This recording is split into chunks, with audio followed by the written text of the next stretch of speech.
تھی۔ گزشتہ 2 سال کے دوران پہلے کرونا کی عالمی وبا سے پیدا ہونے والے بحران اور اس کے بعد یوکرین کی جنگ کی وجہ سے عالمی معیشت بری طرح سے متاثر ہوئی ہے۔ اب امریکہ، کینیڈا، برطانیہ اور کچھ مغربی ملک مطالبہ کر رہے ہیں کہ روس کو IMF، World Bank, World Trade Organization اور دوسرے مالیاتی اداروں سے بے دخل کیا جائے۔ وائس آف امریکہ کی رم عباسی نے اکنامک پالیسی انسٹیٹیوٹ کے رابرٹ اسکاٹ سے پوچھا کہ اس صورتحال سے عالمی مالیاتی اداروں کے بنیادی ڈھانچے پر کیا اثر پڑ سکتا ہے۔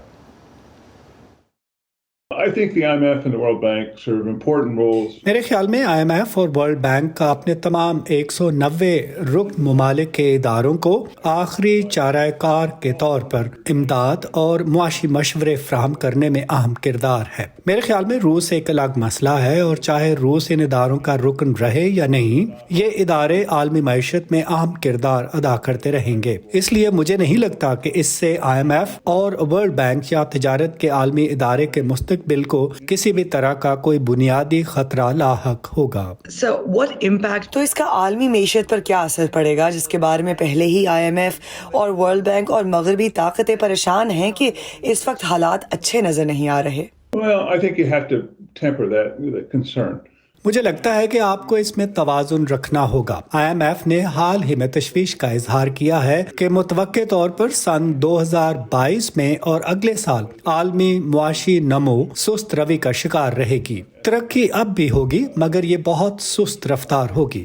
طریقہ یہ ہے کہ مناسب حکمت عملی سے کام لے کر اس بات کو یقینی بنانا ہوگا کہ روس کو زیادہ نقصان پہنچے، لیکن نیٹو یا G7 کے متاثرہ ممالک اور یقیناً دنیا بھر کے 170 ترقی پذیر ملکوں کو یوکرین کے بحران کے بدترین اثرات سے محفوظ رکھا جا سکے، جس کے مہنگائی، خوراک اور توانائی کی قیمتوں اور خوراک کی دستیابی پر شدید منفی اثرات مرتب ہوں گے، اور اس سے غریب ممالک کو زیادہ مشکلات کا سامنا کرنا ہوگا۔ تو میں سمجھتا ہوں کہ یہ وہ مسائل ہیں جن پر ہمیں سب سے زیادہ توجہ دینے کی ضرورت ہے کہ روس کی یوکرین میں جاری جنگ کے نتیجے میں ہونے والے ان ملکوں کو شدید نقصان سے بچایا جا سکے۔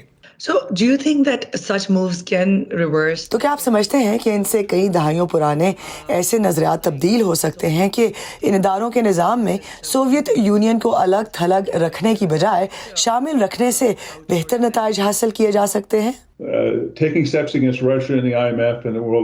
IMF اور ورلڈ بینک کی جانب سے روس کے خلاف اقدامات کرنا نامناسب ہے، لیکن یہ اس تنازع میں روس پر معاشی دباؤ ڈالنے کی حکمت عملی میں در حقیقت دوسرے یا تیسرے درجے پر ہے۔ میرے خیال میں جو اقدامات لیے گئے ہیں، جیسے کہ سوئس بینکنگ سسٹم تک روس کی رسائی کی معطلی، دنیا بھر میں روسی مالیاتی اثاثوں کو منجمد کرنے کی کوششیں، روسی مالیاتی اثاثوں تک رسائی روکنے کی کوششیں، روس کے اشرافیہ کے طبقے کے اثاثوں کو ضبط کرنے کی کوششیں، میرے خیال میں یہ سب یوکرین کے اس غیر قانونی جنگ کی قیمت چکانے کے لیے پیوٹن روسی معیشت اور روسی عوام کو شدید معاشی نقصان پہنچانے کی کوششوں میں کہیں زیادہ اہم ہیں۔